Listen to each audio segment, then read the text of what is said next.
This is the Investor Connect podcast program. I'm Hall T. Martin. I'm the host of this show in which we interview angel investors, venture capital, family offices, private equity, and many other investors for early stage and growth companies. I hope you enjoy this episode.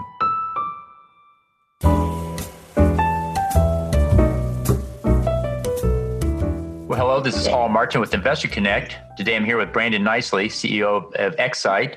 Xcite is a gamified engagement platform in pro sports and conferences that engages and monetizes online events.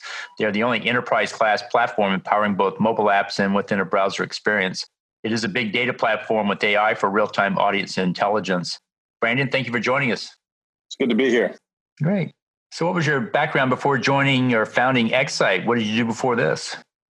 Oh, I've been doing this for a few decades now, but I was an engineer, came out of university and joined IBM and did about 10 years and kind of building a lot of private digital networks on Wall Street, building fiber optic networks all over the world, et cetera. And then kind of transitioned from that into building my first startup in the 90s. We went from a couple of us to about 650 people in New York City, right in Times Square, and raised about $200+ million and built $1 billion business. We rewired, basically built unified communication systems in about every third building in New York City and scaled from that all the way to San Francisco. And that was a lot of fun. Then the telecom meltdown of 2001, we were stuck in the IPO logjam. And shortly thereafter, I jumped over to the other side of the fence, the private equity side, and did a bunch of deals in New York City and media and internet and technologies. And then did a little corporate development for a publicly traded company. We built one of the first global maritime broadband shipping vessels. That was kind of fun. And we built another company and then sold that to Jones Lang LaSalle. And then finally moved to Austin, Texas. So I got a chance to eat some breakfast tacos and wake surf and get off the treadmill, which is New York City. And every decade or so, I come off the bench and get involved with a project. And my latest project is Xcite Interactive. We're really, pardon the pun, but we're excited about it. We think we have a lot of opportunity. Company's been around about 5 years. We've worked with the World Cup to the Olympics to most of all the major pro sports teams, all the way to Japanese baseball, rugby, and cricket in India. So we're truly a global company. Doing some cool things in a unique way, if you will. So happy to be here. But my background sort of stems from corporate to startup to finance to development, and then back again. So when did you start working in the event space? Well, the event space is interesting. Xcite has been around the event space for about 5 years. I myself am relatively new to it, although we've been doing sort of some event software and some other startups I've helped over the years. But I think this one is a little bit different take. It's really about mass, like how do you get folks engaged online around a show, which could be either live or, programmed, or it used to be in person. And now we're talking about virtual events. So Xcite was sort of well positioned to deal with the challenges in this space. However, you're talking about a meltdown of basically events completely stopping, sports completely stopping for, 3-4 months. And it's been a challenge, this past year. But the event space itself has just been decimated, right? And so we're working with some of the largest event companies in the world, literally in 140 different countries. And we're excited about that opportunity, but they're all struggling with everything from airlines, policies, government policies, et cetera. But I think the challenge is kind of a classic challenge in the marketplace where you have the sort of a classic adoption curve, early adopters all the way to the laggards. And about 80% of the market still just dealing with layoffs and how to restructure organizationally and policies, et cetera. When about 20% are really getting on top of it and looking at new innovative ways to engage either audiences or employees online. And that's sort of the space we're in. We've worked with a lot of the early adopters, thought leaders, I would say, in their industries to get creative, which is always a good place for an entrepreneur. And so what's your advice for people investing in the event space? What do you tell them to do before they write that check? In the event space, what we're talking about, there's a lot of different, if we just sort of break down the event space, there's sort of event producers, right? Event planners. But I'd say that we're more sort of enabling technology for the event space. There's a lot of interesting new enabling technologies. Obviously, since the pandemic, there's been a fractured sort of landscape. A lot of upstarts, a lot of new startup companies that are actually going after helping to solve some of these problems. That's one of the great things about being an entrepreneur. You look at an opportunity and then you nail it, right? You go after it and take some perspective. I would say event planners and the event industry itself has been decimated, right? And so now I would say the folks that are doing well are those that have long sort of industry relationships and customer relationships that are kind of working together to plan the future, if you will. But I would say they're still looking, really to next year. I mean, 2020 was pretty much a meltdown year for the event industry. And so how do you see the industry evolving going forward?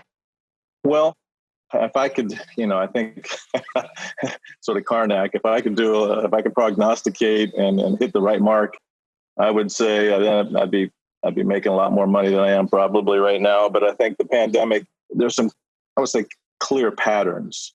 I think we're all sort of locked in around a new hybrid model next year, right? Even when the events come back, people are recognizing that. I expect that the stadium and or the convention hall will be maybe 50% or less filled, right? There'll still be a lot of people participating in an online forum. It's not been traditionally a very pleasing experience when you're used to industry trade shows and meeting people at booths and being able to sort of navigate the landscape freely. It's challenging today when they stick you in one-on-one rooms or whatever. So the online experience, I think we're all a little frustrated with, but I think hybrid is here to stay. So the question is, I think as we evolve is, what platforms, what technologies, what companies do we line up that have the muscle and innovative sort of DNA to help facilitate the jobs that we're trying to get done in the event industry? So I would sort of characterize the event industry as in big sort of buckets as corporate, sort of corporate meetings. Then you have industry trade shows, right?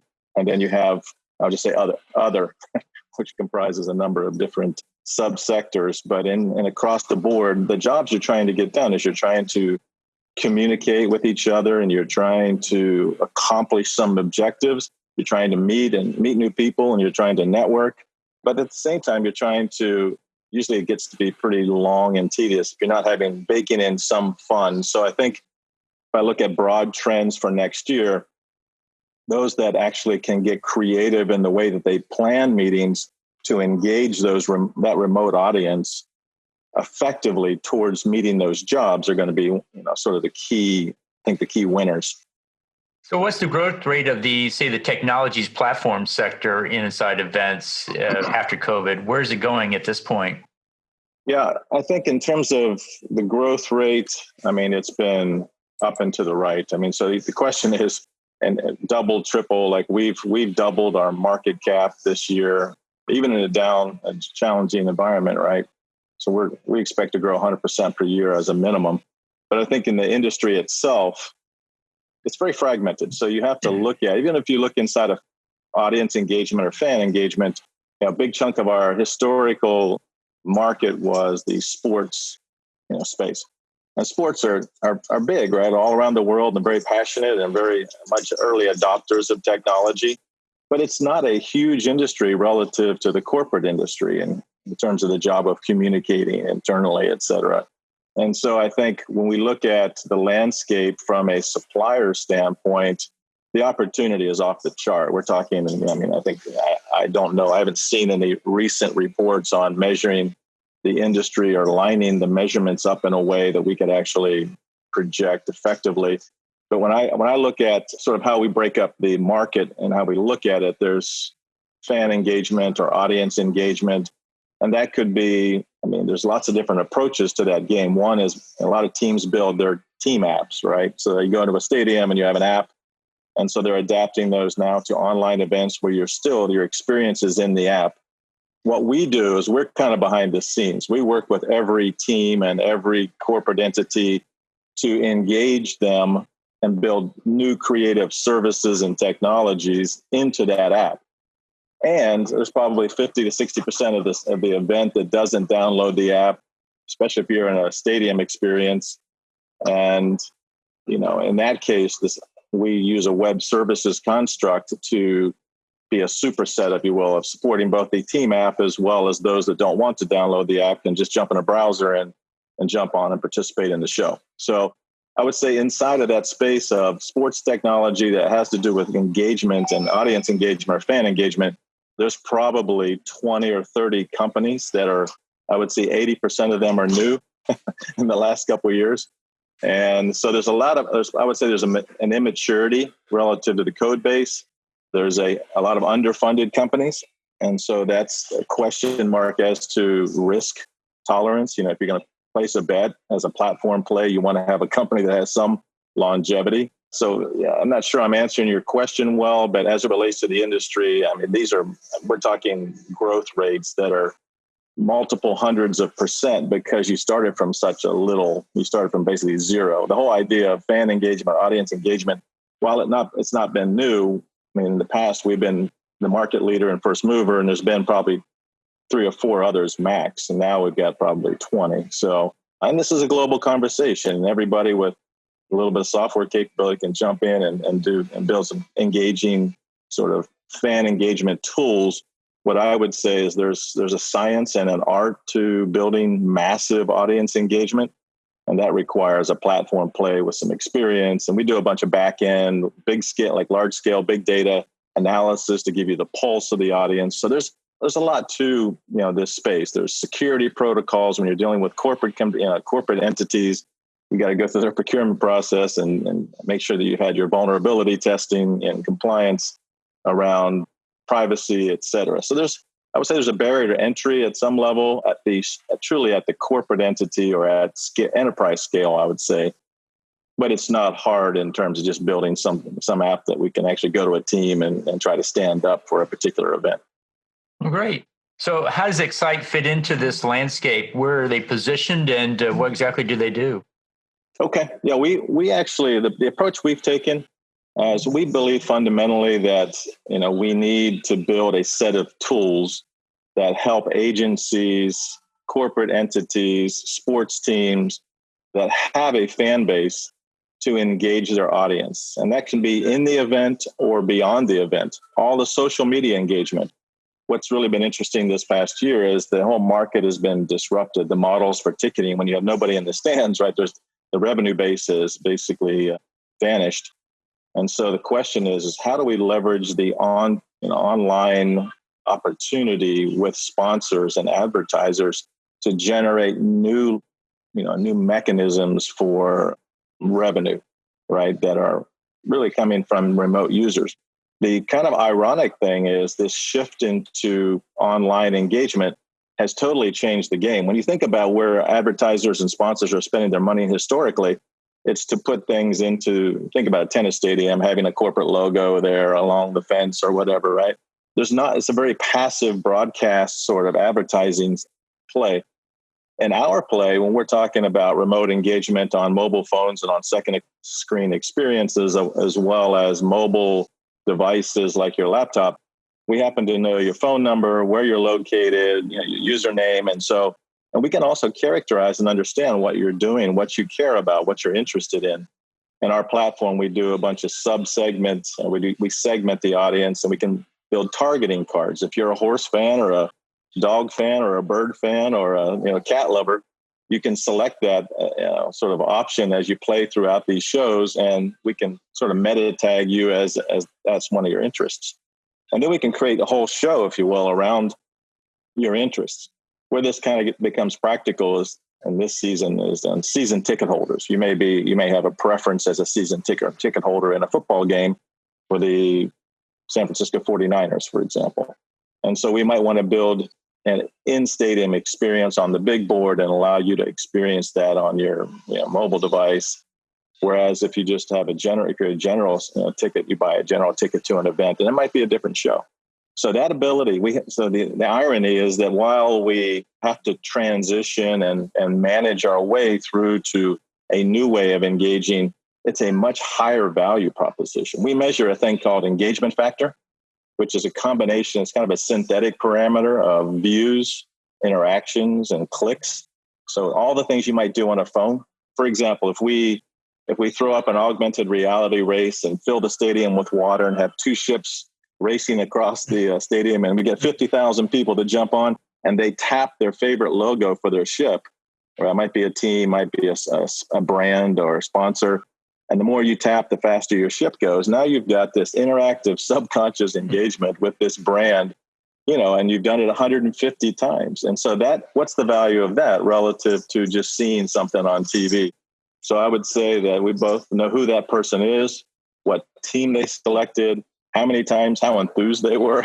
So this engagement factor allows us to really understand the audience. And when you understand your audience, then you have a very powerful construct to actually, touch them and actually engage with them. And so, for example, we worked with the Stanley Cup champs this year, the Tampa Bay Lightning. I think in one of their shows, they built 400 touch points in one game. So imagine that you're dealing with, and fans are on their phone between 60 and 90 minutes engaging in this particular game. And think about just the amount of a revenue opportunity for sponsorship and advertising revenue when you're having each of those touch moments, if you will, those interactive moments being sponsored by IBM or any sort of, any vendor. So, and at the end of the day, they're getting back, these vendors and sponsors are getting contact information and developing a whole lead gen list based on people that are passionate about that particular game or that particular team. So I think that while the industry is transitioning, we really have significant new opportunities for those who want to get sort of rethink. We're always around this challenge of rethinking the opportunities. Just in the last, can you think about the last meltdown, depression, or kind of our 07, 09 timeframe, we had big companies that were built out of those, sort of downturns. I believe this pandemic is going to create systemic opportunity for new entrants into the space. And I believe we're going to be one of those. And so because of our history with respect to understanding mass audience engagement and the teams and the amount of, sort of critical mass we have both geographically and within the leagues, we're well positioned. We built this new platform. I think you asked the question, what were some of our challenges? We literally faced a board discussion. Half the board wanted to shut the company down and turn the lights off for a little while until the pandemic sort of turns around. I think those of us that have a little bit more sort of an innovative bent, and we just recognize it'd be really hard to turn off a company and turn it back on again practically when you're talking about we've curated some of the best people in the industry as our software developers and team.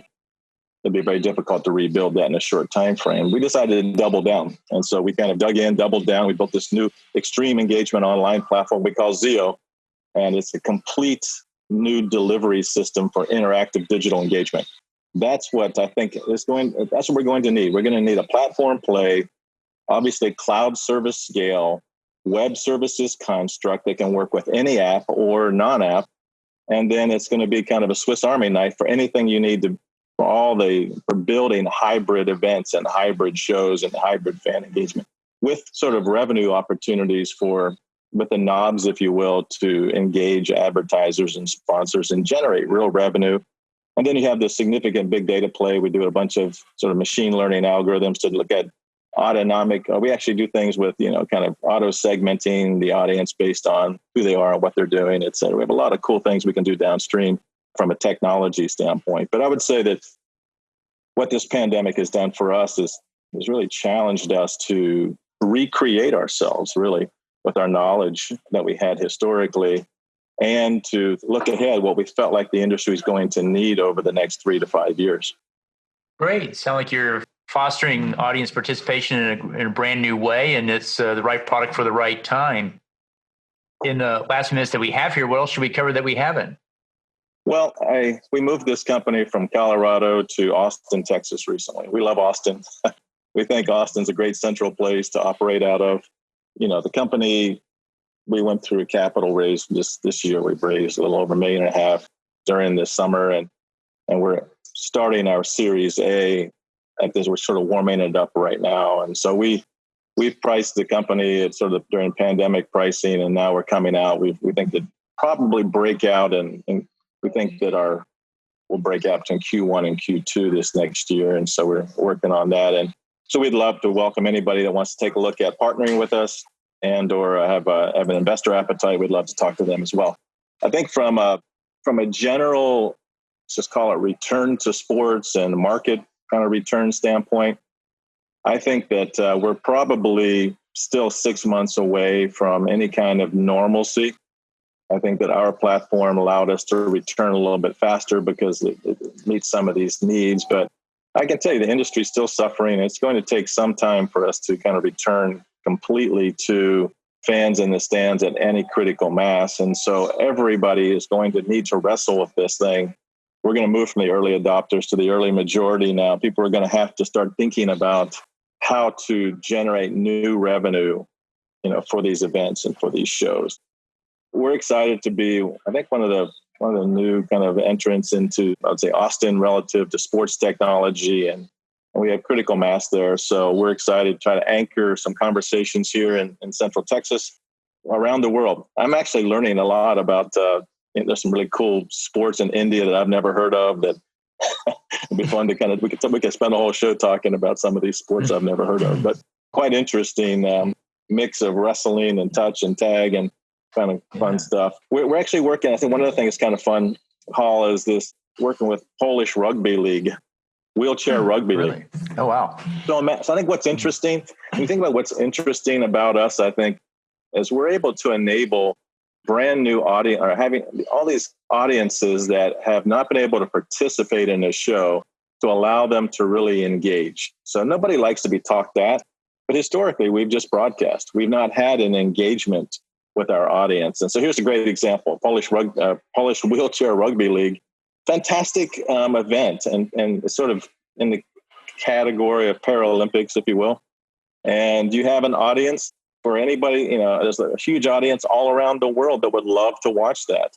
Up to now, they've not had a tool set to be able to unleash the content, if you will, and engage community on a global basis to watch this wheelchair rugby league. They have a dozen teams in a league over there. And so we're working with folks like that and all these other sort of interesting, I would say, niche sports. Really excited about helping the American track and field league kind of opportunities. Places that are sort of tier 2 sports that don't necessarily have distribution rights problems can broadcast their show completely on our platform and build the engagement and interactivity and engage fans on a geographically specific sort of basis. So I think it's a lot of fun it's been a lot of fun for me personally to work with some of these really cool sports leaders and thought leaders and be an enabling technology for up and coming sort of entertainment and sports activities. Great. Sound like an exciting opportunity. How best for listeners to get back in touch with you? Well, you can be happy to you can send me an email at bknicely, Nicely, at xcitelive.com, without the E, just xcitelive.com. I'm on LinkedIn as well, Brandon Knicely with a K. Would love to talk to anybody that wants to talk about audience engagement and innovation. And we're here in Central Texas and very hospitable. So come down, we'll buy you a breakfast taco and we can come out and have a chat. Great. We'll put those in the show notes. I want to thank you for joining us today and hope to have you back for a follow-up soon. Paul, thank you very much for just what you do. Investor Connect helps investors interested in startup funding. In this podcast series, experienced investors share their experience and advice. You can learn more at investorconnect.org.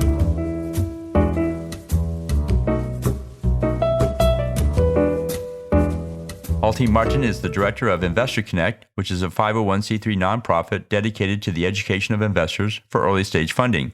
All opinions expressed by Hall and podcast guests are solely their own opinions and do not reflect the opinions of Investor Connect. This podcast is for informational purposes only and should not be relied upon for the basis of investment decisions.